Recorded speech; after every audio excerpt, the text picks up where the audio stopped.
Well, now we're recording. I'm sorry. I was in the bathroom and I was talking to somebody outside. So So you need to tell us about your bowel movements while recording. I wasn't having a bowel movement. I just peed. Oh, okay. Good job, Ray. Did everything come out okay? Yeah, everything's good. I think I'm healthy. I think I'm gonna be all right. No bleeding, nothing strange. We're good. No Good. blood in urine. I think we're all right. I'm glad to hear Well, we have 3 minutes till start time. Some folks are early. that. Okay. Um, anyone know any jokes while we get Sarah? That's usually your job. I have I a joke. know, but I don't want to do my joke for an audience of like 4 people. I want to do it when everyone's here. All right. I have a joke. Stacy has one. I have one. Go ahead, Stacey. So, why was Han Solo crying at the dinner table? I don't know. You couldn't chew? Because his meat was chewy. Is that a Star Wars joke? Yeah, it's a Star Wars. Okay. So the one thing that I guess I don't hate to admit it. I'm kind of proud of it. I don't know if proud's the right word, but I've never seen like a second of a Star Wars movie ever. There. Cool. Wow. Yes. Awesome. Seriously, Sage? Never? Should we join like a support group or something to fight off all the people who hate us because we've never seen a Star I Wars? think you should. I think y'all should start a support group for liking Britney Spears. Ray, can you leave this conversation? I'm gonna pray for you guys because you have no sense of talent. It's just painful. I do not accept your prayers. I feel so bad for you guys because she's so terrible. I mean, granted she is the OG, but if we're just talking straight up talent. No, we're not talking about singing talent. That's not what we're talking about. We're talking about the person as a whole. And as a whole, Britney is better. I was talking singing talent. That was the question. Nodding in agreement. That was the poll. Was singing talent alone? Who is better? You never specified that. Well, that is what I meant, and I'm sorry if I missed. Okay, if I screwed up the communication, then yes, I'm sorry. That was my fault. But that's why I tried to clarify it on the next screen. I said it's a singing talent, like so. Singing talent, for sure. Okay, then cool. We can agree there. There it is. You two should just go to a Backstreet Boys show. It's way better anyway. Oh my gosh! Hi. Who's this fool? What? Who's this guy? I'm just saying it's way better. Who let the half Filipino guy in? You did. I can't even speak English right now. Ray, I believe you Literally did. let me in. You know, okay, here's the thing. Here's what's funny. Every time I wear a Philippine shirt, you know how many stupid comments I get from Filipinos on Instagram? I got like 20 of them yesterday. Hey, nice shirt, Kuya. What counts as a Philippine shirt? Well, the shirt that I was wearing said it was a map of the Philippines. It said Philippines. Oh, I was gonna say I've only seen you wear the shirt that you're wearing right now in like 80 different colors and cuts, and that's about all you own. It's all about brand. It's all about brand placement. He's all about the pants. The pants are where he makes his money. My pants are the best. Just Actually, shorts. No, so actually, Youre picked me up as an ambassador, so I actually get a cool. So my Youre pants, they're pretty epic. Oh my gosh. Yeah. Okay, I don't have like 84 different angles to show my outfit, so Well, I'm sorry about that. I only have 3 angles. So there's 1, Wow. there's 2, and you just saw 3. So is like your right side your best side? Is that why you're gonna leave it on that? Well, I mean, I could just do this if you like. I could. See, Phil knows that it's all about the overalls. Thank you, Phil. I It is was. about the overalls. I wish I had a pair of. If you told me you're gonna wear overalls, I would have got some overalls and would have We rocked can them. share. We need to just start sharing our clothes, Ray. What size shoe are you? I'm 7 in girls. Oh, that won't work because that's a 5 in boys. That's not Are gonna you work. like an 8 in girls? I'm a 7.5, so probably a 9.5 in ladies. Damn. Yeah. Which is strange because you're taller. Like you're like what? You're 5'8"? I'm 5'5 3/4". No way, you're taller than that. No, I'm not. Really? Maybe it's just your legs make you seem taller. Yeah. my If you would have asked me, I would have been like, oh, she's 6'5", 6'6".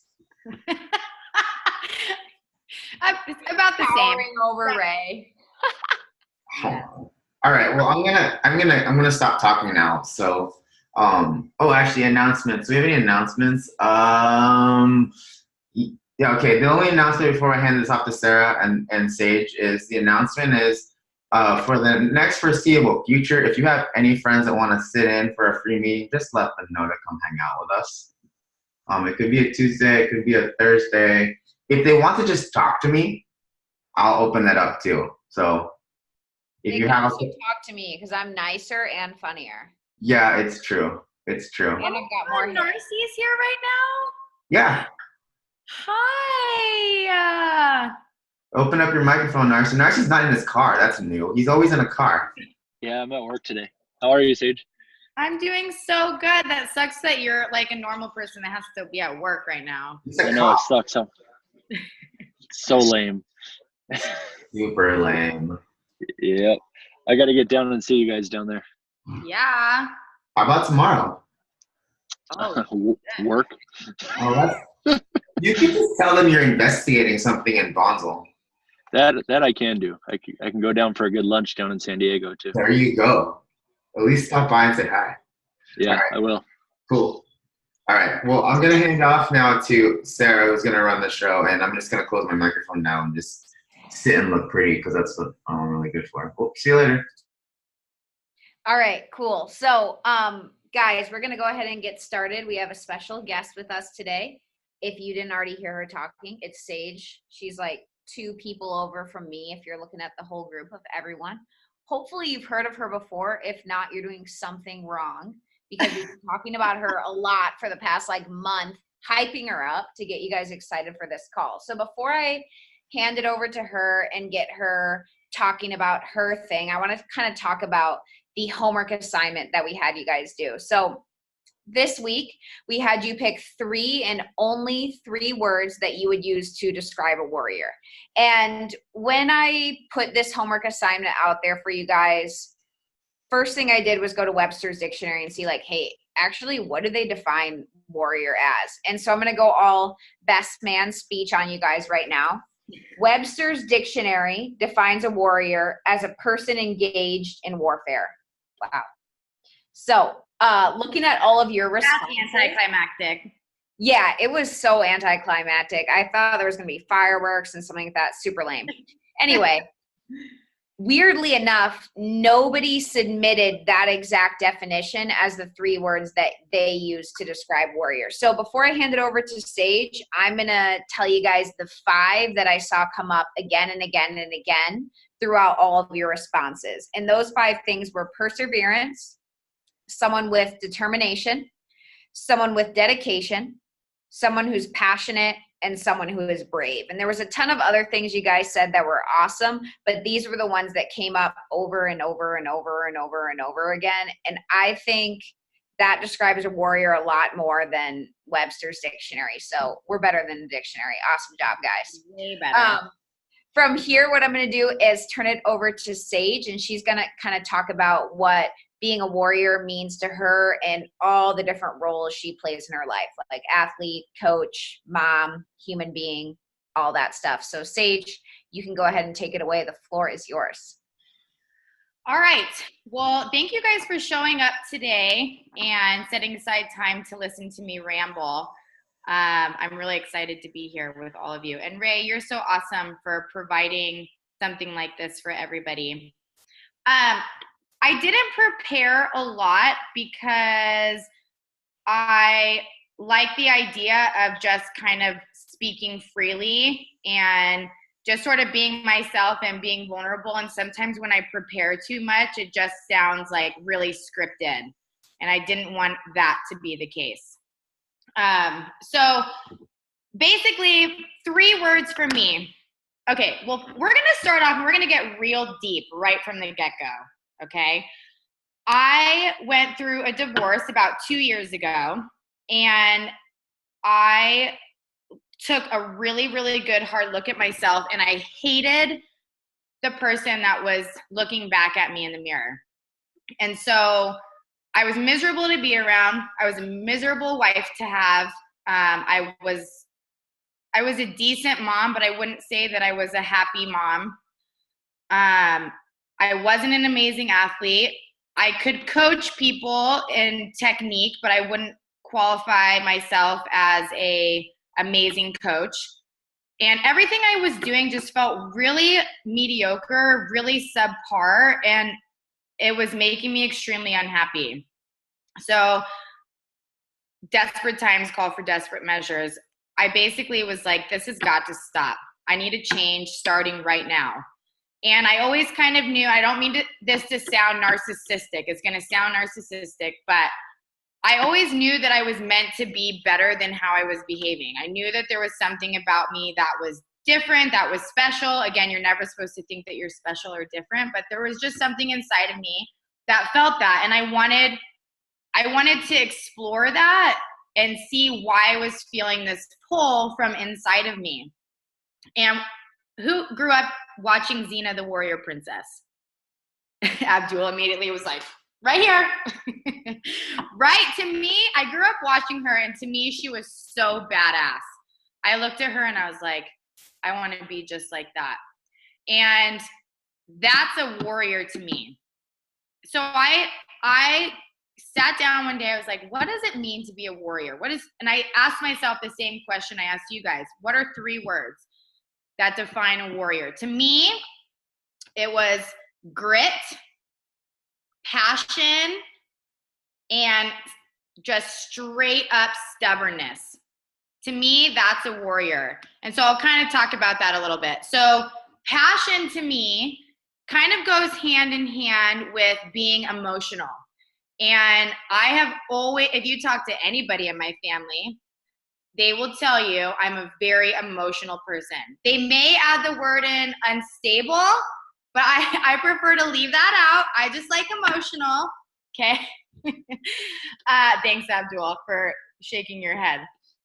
Okay, so passion to me means emotion. And there's often a lot of negativity surrounding the word emotion. If you're an emotional person, that means that you don't really have your shit together. Or it means that you kind of allow your mind to spiral, or you let your feelings dictate a lot of your life and sort of run the show.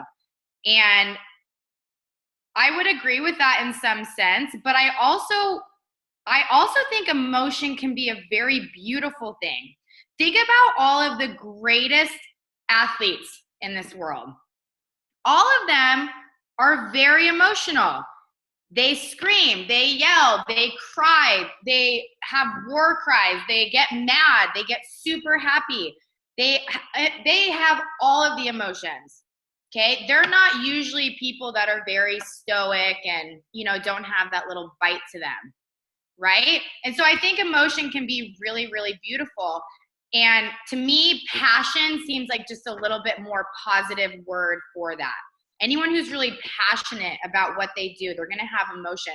If you guys have ever heard my dad coach before, that's someone with a lot of passion, and I feel like emotion goes hand in hand with that.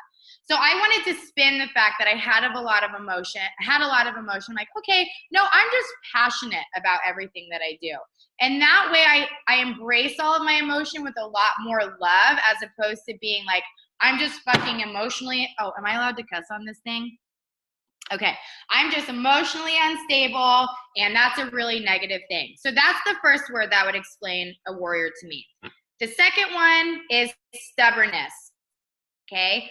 For me, I'm a Taurus, okay? And I am absolutely the definition of a Taurus. I'm a bull. I'm hard-headed. I'm super stubborn. I have to figure everything else out myself. If you tell me I can't, I'm going to prove you wrong. And Stubbornness obviously is not an amazing quality to have in a relationship, and it's something that you need to work on in a relationship. But I think when it comes down to just you selfishly, being stubborn can be such an amazing character trait to have, because you just simply refuse to quit. Anything that life throws your way, you refuse to just let it knock you down. Okay? If I wasn't stubborn a few years ago, I would have looked at that person in the mirror and I would have said, well, this is just who I've become and this is who I am, and I guess I'm just gonna have to like just survive through life because, you know, this is who I am. But my stubborn side kicked in and I was like, fuck that. This is not who I wanna be. I'm gonna prove myself wrong right now. And if I didn't have that little bit of fight and bite and stubbornness inside of me, no change would have been able to happen. Okay? And again, the stubborn, being so stubborn that you absolutely refuse to quit. You refuse to be mediocre in anything that you do. And then the third one is grit. I love the word grit, and I love that it's getting a lot more traction nowadays. If you've noticed, a lot of people are starting to use that word more and more and more, having grit in all that they do. And it's just a word where the word alone just sounds super cool, grit. And it gets me really fucking fired up. Whenever I'm fearing a barbell, or whenever a workout gets really hard, or whenever I'm feeling overwhelmed by something in my life, that's the word that always pops up into my head. Have some fucking grit right now. Be tough. You know, have that little bite. And grit, the word alone, just does it for me. Sarah, what does the Webster Dictionary say that the definition of grit is? I'm not sure. Let me look it up real quick. Hang tight. Okay, so stubbornness, passion, grit. To me, those all embody a warrior. All right? The next thing that I wanted to talk about, do you have the definition? Yep, I got it. You guys ready? All right, so first definition says, a small, hard, sharp particle, as in sand. Hate that. Second definition, oh, is that you, Ray, who's doing that? Ray, what? Oh, I was like, what just happened? Okay, got it. Taking over. All right, second definition, courage and resolve, strength of character. And I like that one a lot better. Perfect. I love that. Thank you, Sarah. Thank you, Ray. Okay, strength of character. How beautiful is that? And who in here is a coach? Awesome. Is coaching about fixing somebody's movement? Yes, a little bit, right? But really, what are we doing? We're taking somebody and we're putting them through workouts, really, but we're also testing their character. Every single workout that they do, every time they address the bar, every time they go for a lift, it's about character. It's about making sure that your movement meets the standard. Okay, not shorting reps or not reaching full extension on your box jump, you know, touching your knee on the lunge every time. It's about making sure you count every single rep. You know, making sure that if you have 50 box jumps, you're gonna do 50 box jumps. You'd be surprised at how hard that is for some people. Some people would be like, oh, I got to 49, good enough. That's basically 50, I'm done, right? Those are all the small little things that make up our character. And that's our job as coaches, not to make somebody stronger in the snatch or stronger in the clean and jerk, because that will come naturally. Our job is to work on building people's character. And with that comes everything else as a coach. Okay, so I love that. Grit, strength of character. Showing myself in every single thing that I do, what is my character? Am I making my character better or am I making my character worse? Okay, so we'll kind of get off a little bit from that. And I think one of the biggest things that I've realized is we spend so much time thinking about how we feel inside, how we feel on the inside.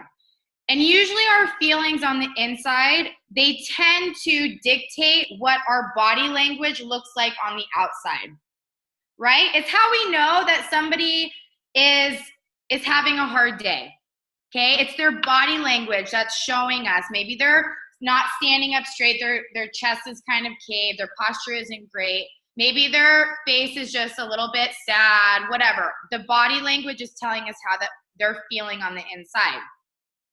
And I'm so in tune with how I feel on the inside that it was really affecting how I was portraying myself on the outside. And so I wanted to flip it a little bit. I wanted to have something that I could focus on that was going to help change me into becoming that warrior, right?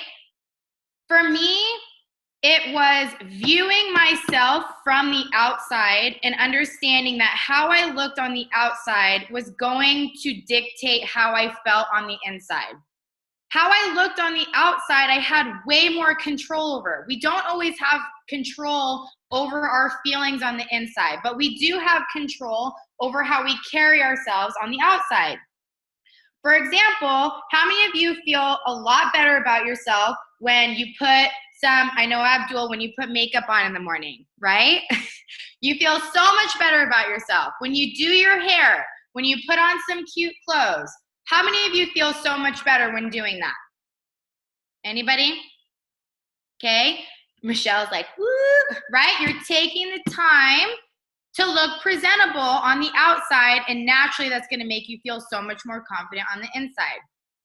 Okay, another example would be walking into a room with really good posture, standing with my shoulders back, or coaching a class, right? Standing in front of a CrossFit class and coaching. I'm not gonna stand like this, because if I start standing like this, do you think that people's attentions are probably gonna start to wander? And then if I see people's attention starting to wander, I'm like, shit, nobody's paying attention to me. I must be a really shitty coach and blah, blah, blah. And then all of these feelings start to happen, right? And so if we stand really nice and erect and we're talking super loud, then naturally I'm going to be like, well, I can't stand like a cocky motherfucker and not be a cocky motherfucker, right? I got to walk the walk, talk the talk. And so that's another example of how something on the outside is going to help me on how I feel about myself on the inside.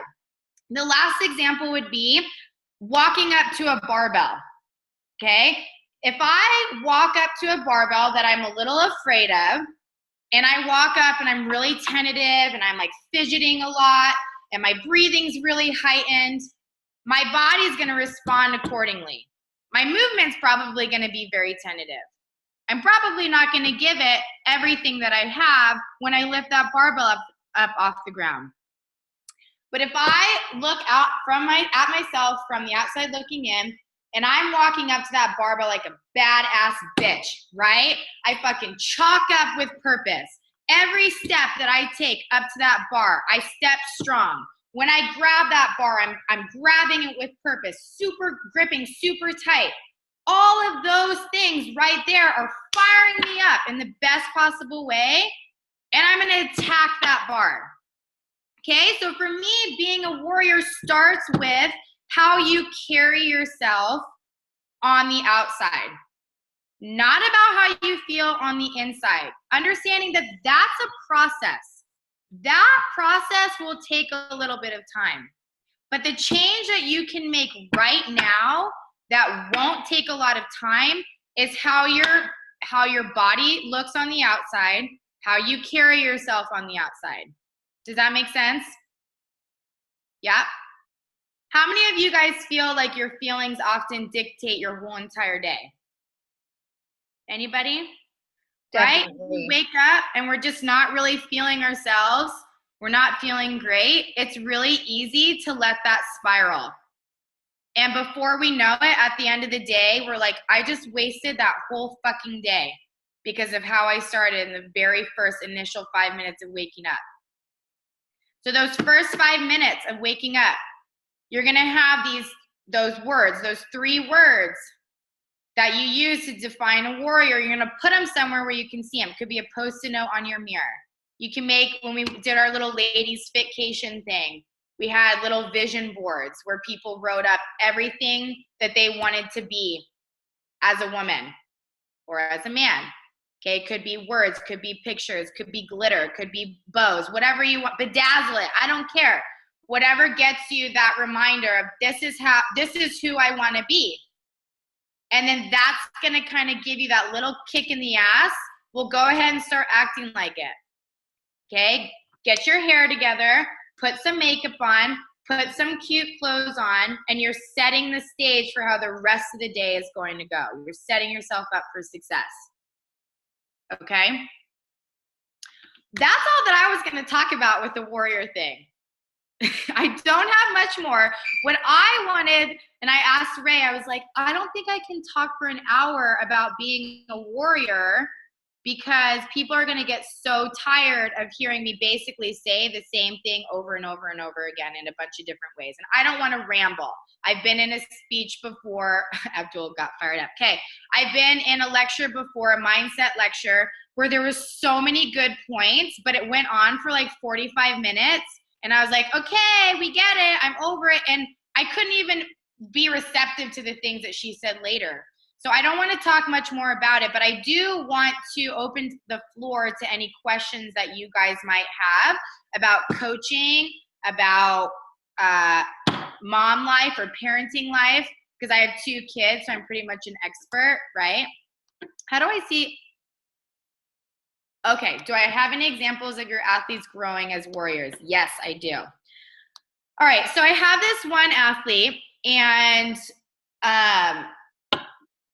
I love it because I tend to attract very broken people, very emotionally broken people. And I think it's because people know that I've been very emotionally broken.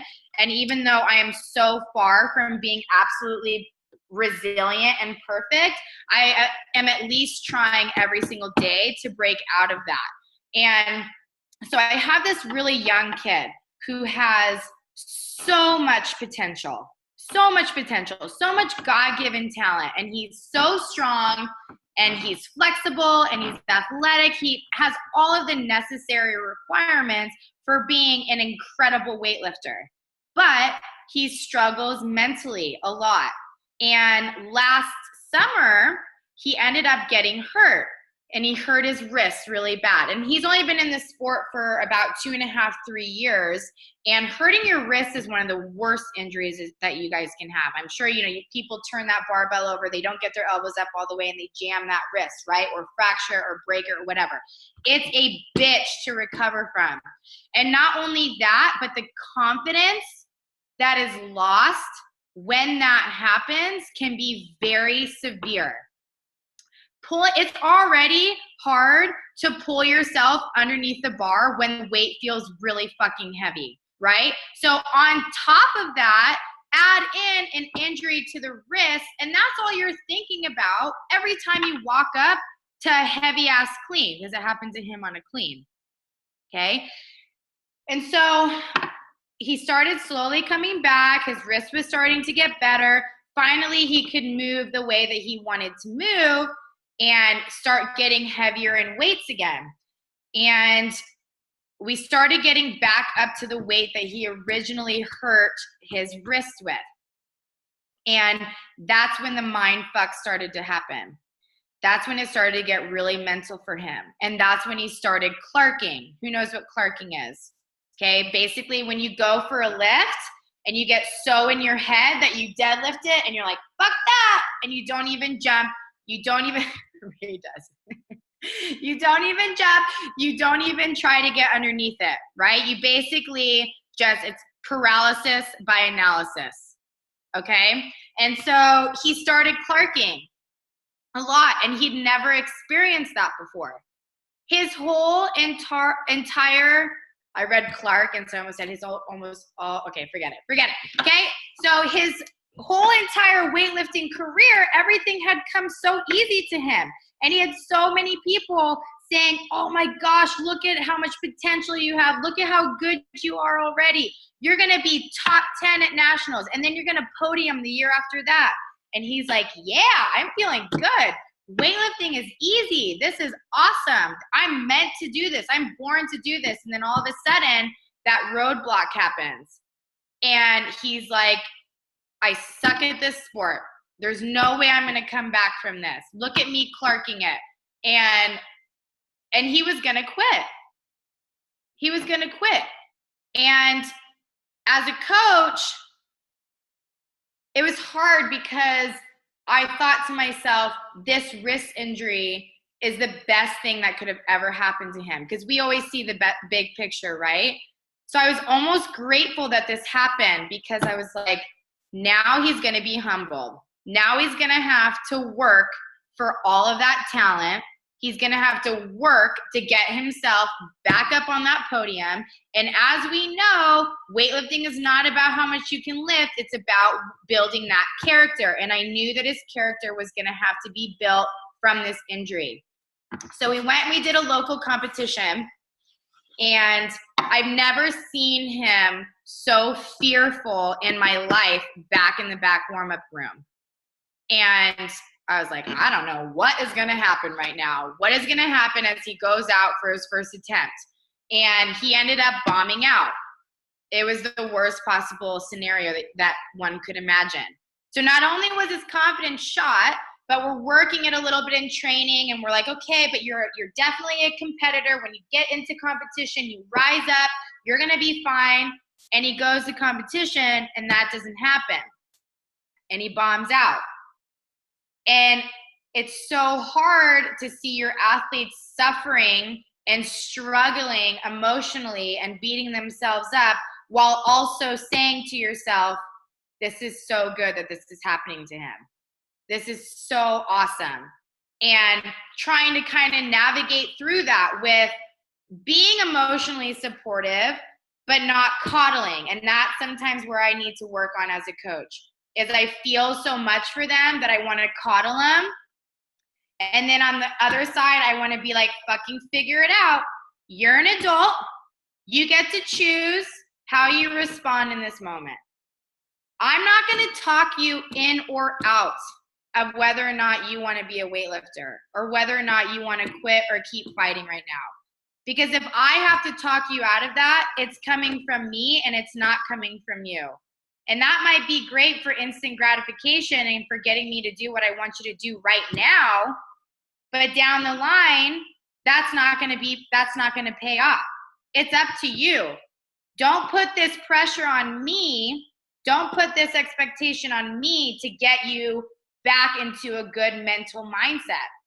And so that was the exact conversation we had at his next competition, which was AO2 or some AO. Oh no, it was the youth nationals in Las Vegas. Okay, so leading up to that, the weekend before, we had tried clean and jerking 180 kilos, and he clerked it 4 times. And on his last attempt, I said, all I need you to do, I don't even care if you miss it and it's the ugliest clean you have ever done in your life. All I need to see is you try to get underneath it. That's it. Fucking miss it and like all the way down here. I don't care. But I want to see you try and pull yourself under the bar. And he couldn't do it. And that's never happened to me as a coach, because I've always had people that could at least end with something like that. And he couldn't do it.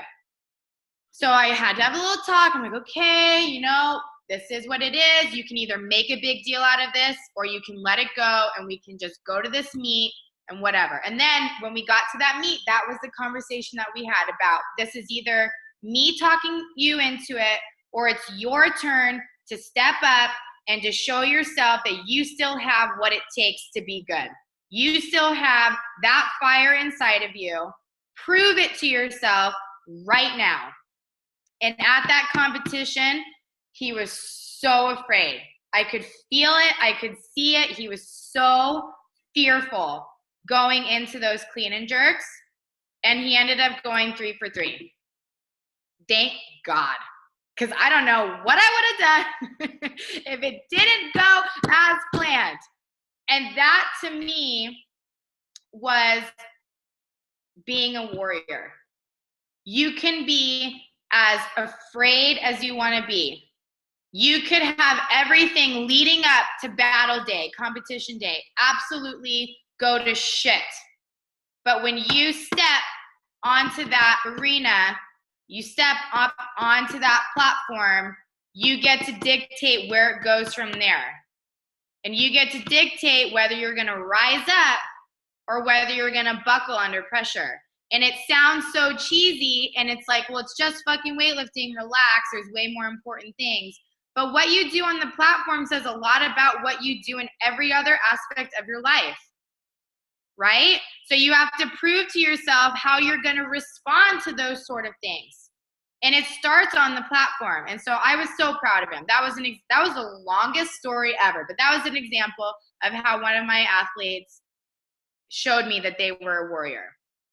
Okay, how do you respond in the face of adversity? That's a great question, Narcy. For me,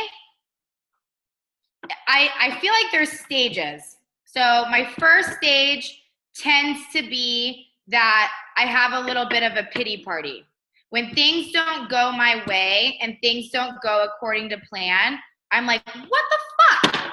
And I usually go immediately to being very self-deprecating. Like, why did you not do this right? Or why did you let this happen? Or what did you miss? Blah, blah, blah, blah, blah. And I start to beat myself up, and I start to have a little pity party, which is the least productive thing ever. But that kickstarts me into my stubbornness that we were talking about earlier. Okay, so I'm like, here I am having a pity party. This is very unproductive. And I'll usually talk about it with somebody that I really trust, because they're going to come in and they're going to be like, what are you doing? Why are you behaving this way? And my mom is actually the best and the worst, because all I want my mom to do is come up to me and give me a hug and be like, it's okay, honey. I still love you. You're still a good person. And she's like, Sage, you write all of these messages on Instagram.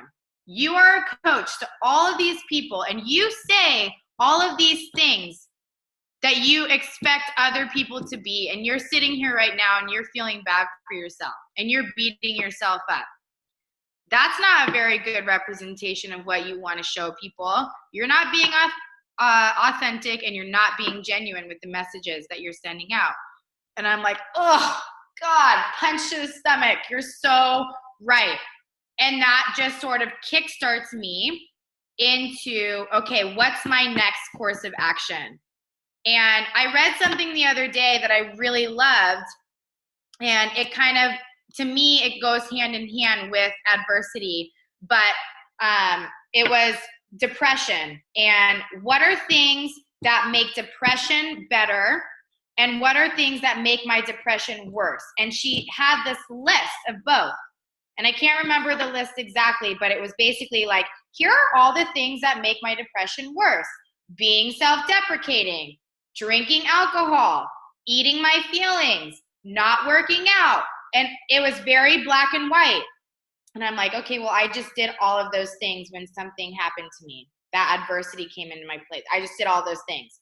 Here are some things that can make your depression better. Listen to a podcast. Go read a book. Go exercise.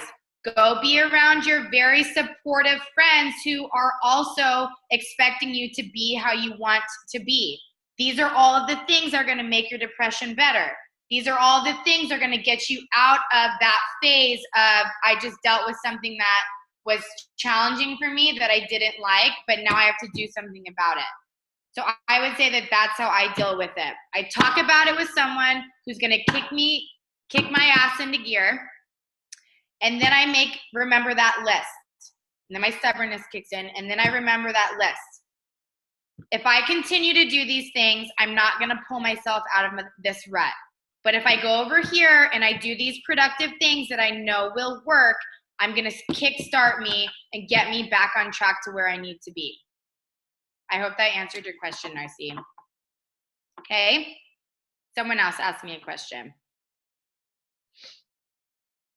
Or we could just sit here awkwardly too. I'm totally fine with that. You all have very beautiful faces that are very great to look at. So Michelle has one. Michelle, you can just unmute yourself if you want. Hi, Sage. I am also a mother. I have an 11-year-old son.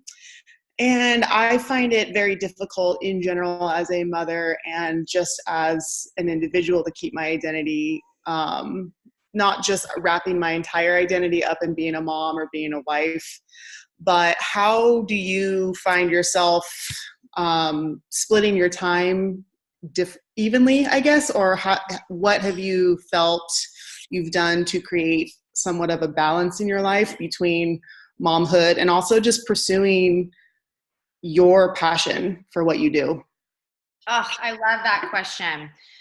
So for me, I visualize a pie chart, okay? And I've made a list of the top 5 priorities in my life. It could be more than 5. It could be 3, it could be 7, it could be whatever question, or not question, whatever priorities that you have, visualize it as a pie chart, okay? And I need every single one of my pieces of pie to have the exact same percentage, okay? So, and I have to check myself on this constantly. You will never be at a place where you're consistent and balanced 100% of the time.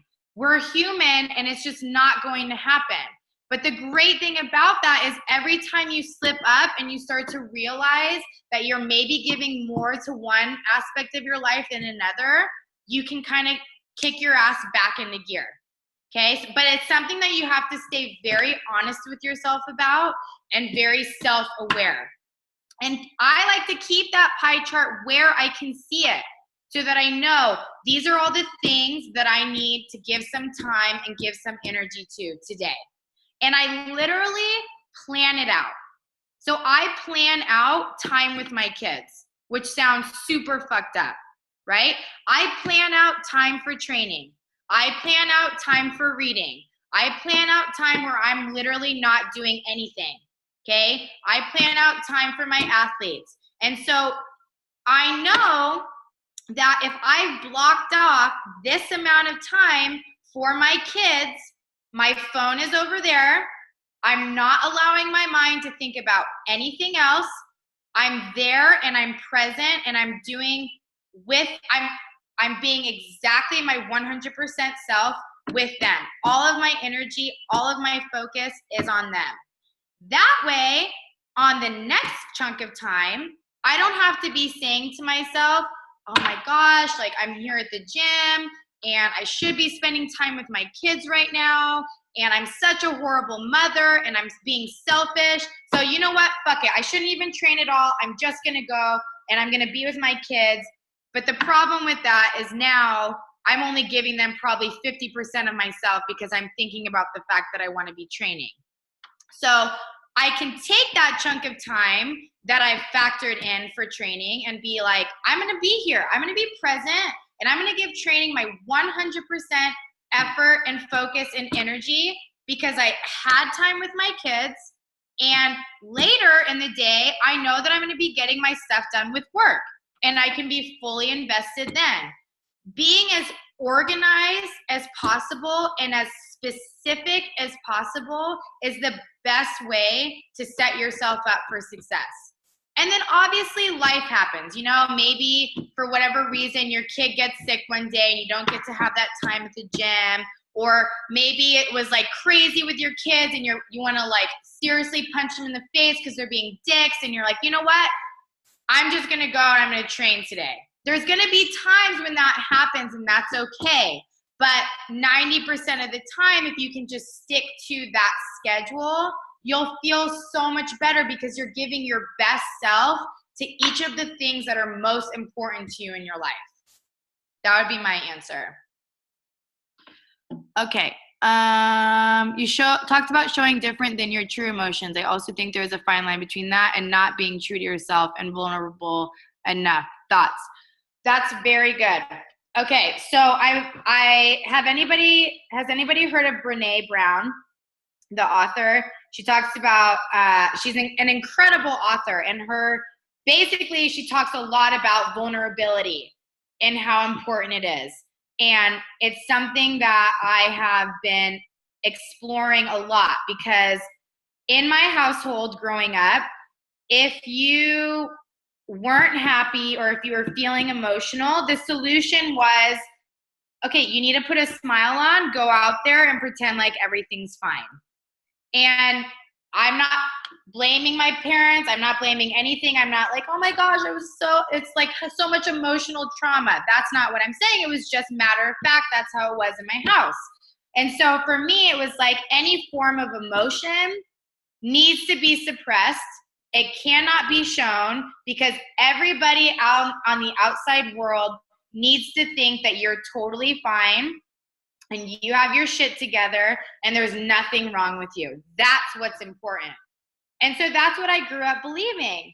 And yet on the other side, if somebody were to come up to me and share their heart with me about something, you know, maybe they're really sad, maybe they're struggling with something, I look at that person and I'm so thankful that they trusted me enough to come and share those things with me. And at no point am I looking at them and thinking, oh my gosh, what a pussy.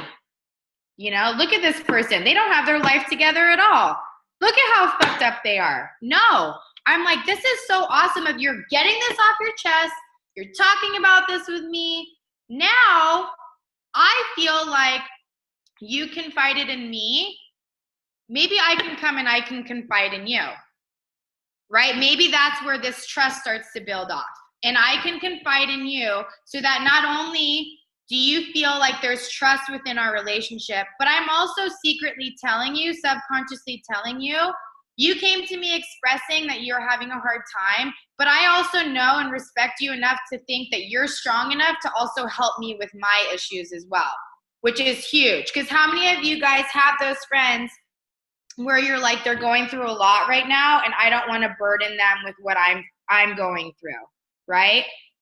I think that's the most selfish thing that you can possibly do as a person.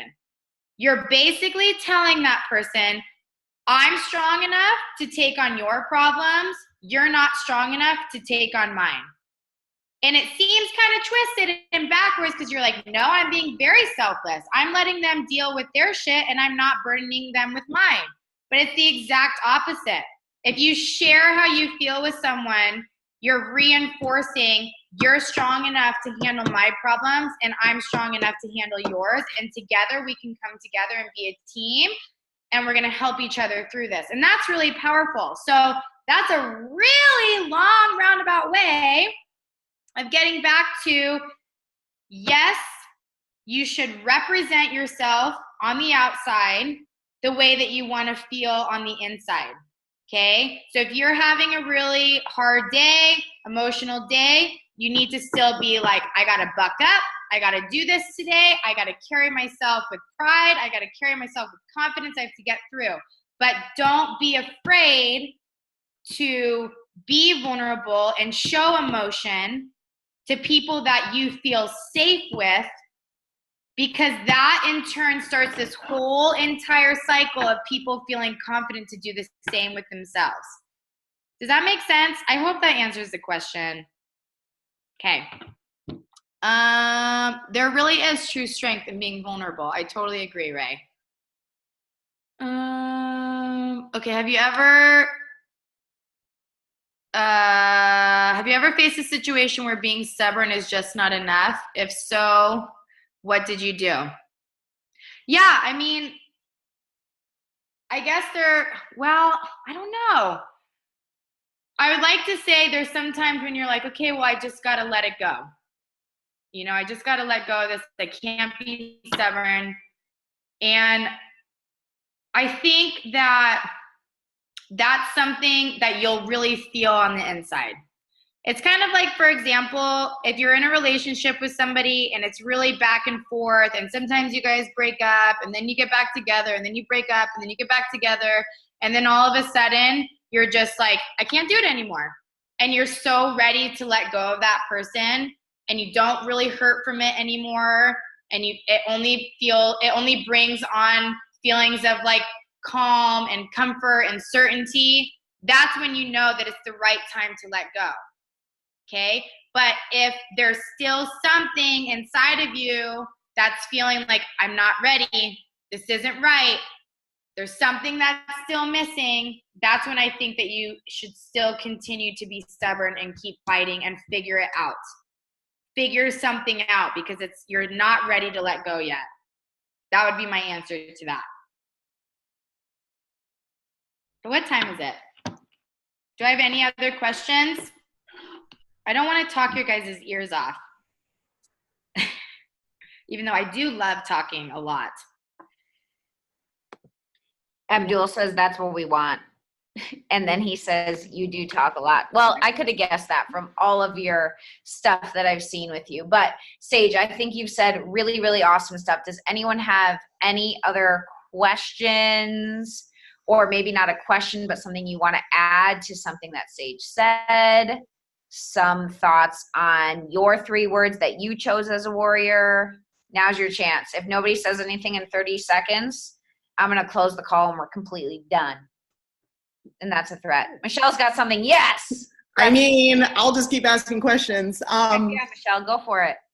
Sage, with your dad being a rock star coach, when did weightlifting become something for you instead of maybe something that was influenced heavily in your house? Like, when did it become your thing?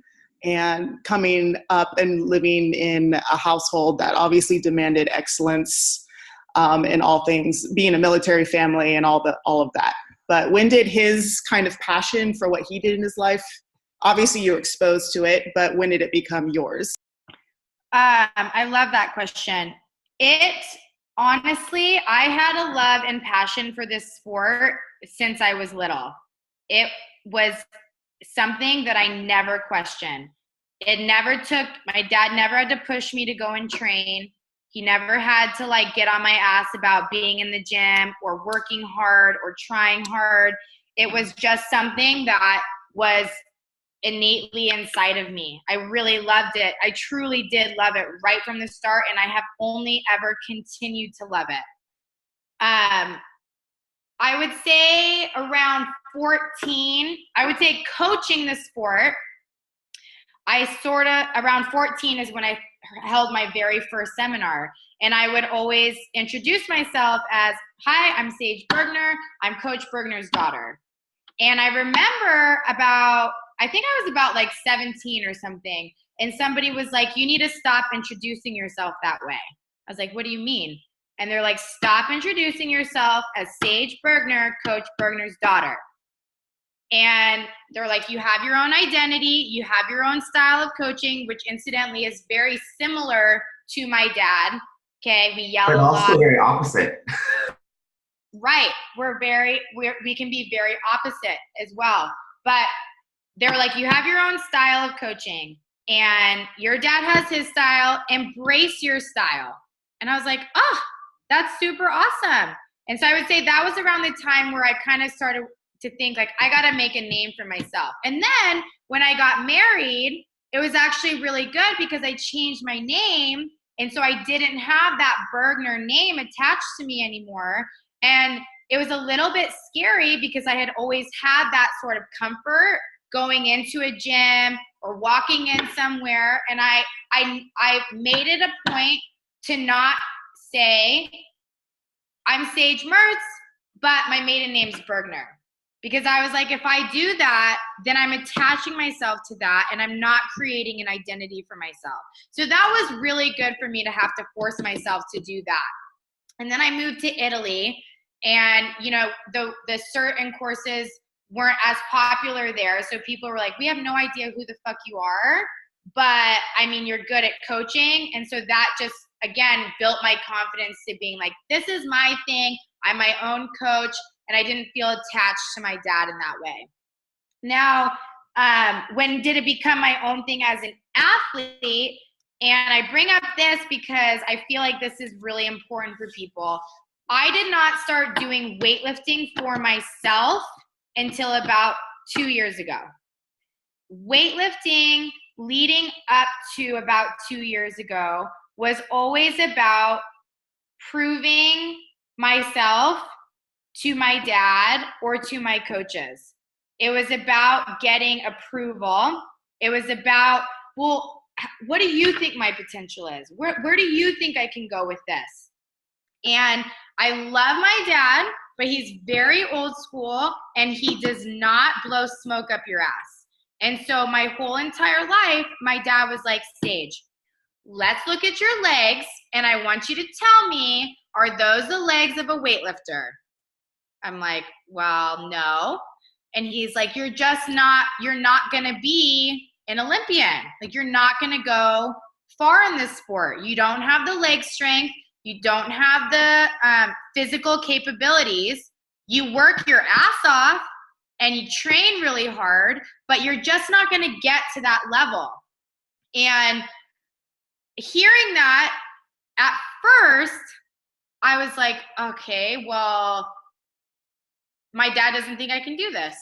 And that like set the tone for me. And so some days I would be like, I'm gonna prove him wrong. And then other days it was like, I can't do this. Like, I'm not meant for this sport and I'm not gonna go far in this sport. And that is the worst possible place that you can be as an athlete. Because if you're doing it for everybody else, or you're doing it because other people tell you that you can be good at it, or that you can't be good at it, or you should be doing it, or you shouldn't be doing it. Again, that's instant gratification. But you feel it in your heart that it's not right.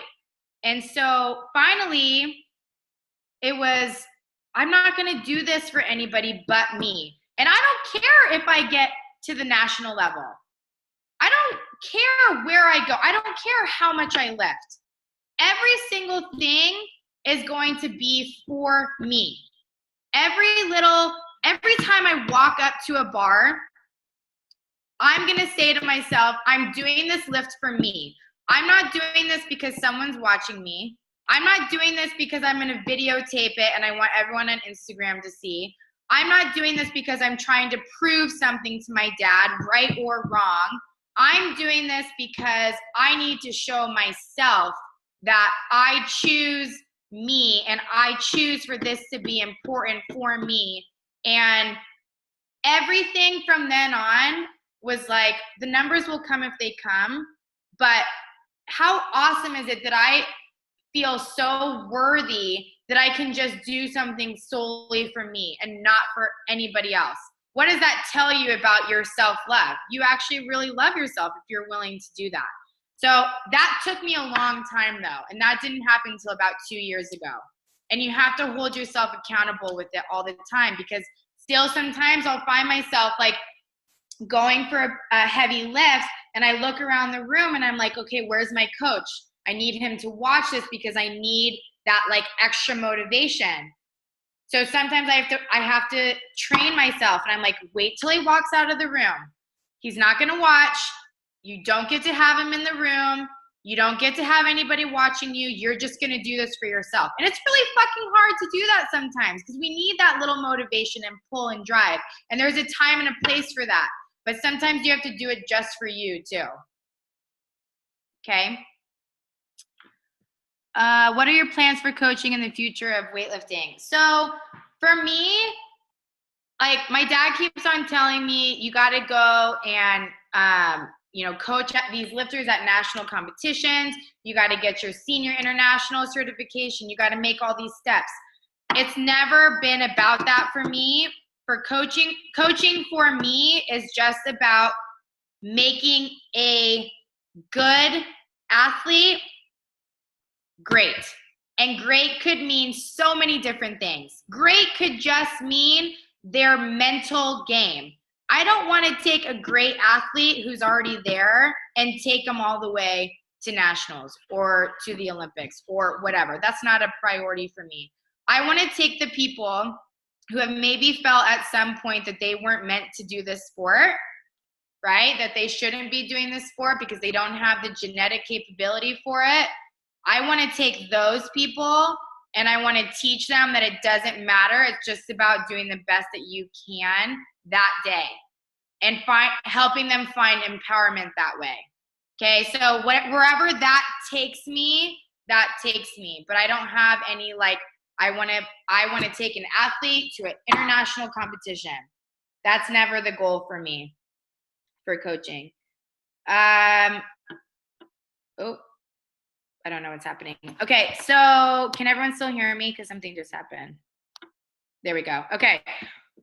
What can a coach, affiliate owner do to create an environment where a positive mindset is developed? I think it starts with you. And I think it starts with the word, how you are when you work out, how you are coaching other people, and it all starts with your energy and your vibe. I fucking hate that word. Your vibe and the things that you're saying over and over and over again. So if you want to have a positive mindset in your gym, then you do not tolerate anything that does not line up with that. So if someone's like being really negative with it, you can't be there being like, it's okay, you know, sometimes we have hard days, blah, blah, blah. We don't say those words in here. Get your mindset right. In a nice, professional, respectful way. You know, you can say it in a way that's like, I understand how you're feeling. I understand that this happens. You need to get your mind under control. And I think it definitely starts with you, and it's the little conversations that you have with people, the little moments that are going to make up the whole entire personality of your gym. That would be my answer to that. What is your culture vibe that you preach, teach to your athletes? It is the exact same as Ben Bergeron, right? The thing that I love about Ben Bergeron is I don't care where you place in a workout. I only care about your effort. And it's so simple. I don't care what you lift. I don't care what your I mean, I really do care what their technique looks like. I'm very, very picky about technique, but I don't care about any of that. I care about how you represent yourself, your team, and me. So all of your actions from this moment forward needs to be in line with that. And it's nice when you don't just say represent yourself, because people have to learn, like we talked about, how to do it for them. That's not as natural. So you add in that, how are you going to represent me? How are you going to represent your team of all of these people who are doing their darndest to be the best they can be? How are you going to represent that? And that kind of holds them a little bit accountable too. So that's what they know from me. Every time we compete, every time we're in training, you're representing yourself in a way that you can be proud of, and your effort is showing that. And I really do think that they've been very receptive to that, which I love. When your children decide to get into weightlifting, if your children decide to get into weightlifting, did you see when? I put when in there because it's my dream. Even when they get older, what advice would you give them? I, from the start, am going to teach them exactly what I just said to you guys. I'm going to teach them that I don't care if they win or lose. Winning is great. Losing sucks. There's valuable lessons that can be learned from both. I just want you to go out there and I want you to try so hard. If you feel it in your heart that you could be giving a little bit more, give a little bit more. And I just have to share this because I almost started crying, and it was probably one of my most proud parenting moments of my life yesterday. I put Mikey through a little workout, my little 6.5-year-old, and after we were done, we sat around and I said, okay, I want everyone to say what it was one thing that they were really proud of themselves for in this workout. And Mikey said, well, I was running and I was getting really tired and my legs were getting really tired and I really wanted to stop.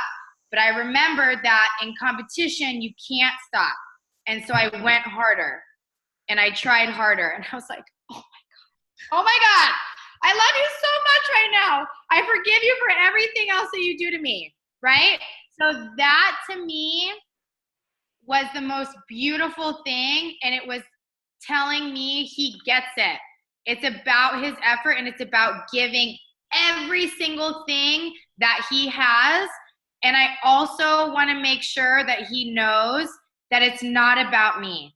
I love this sport so much, and I would love for him to do it, but it's about him and it's about his journey.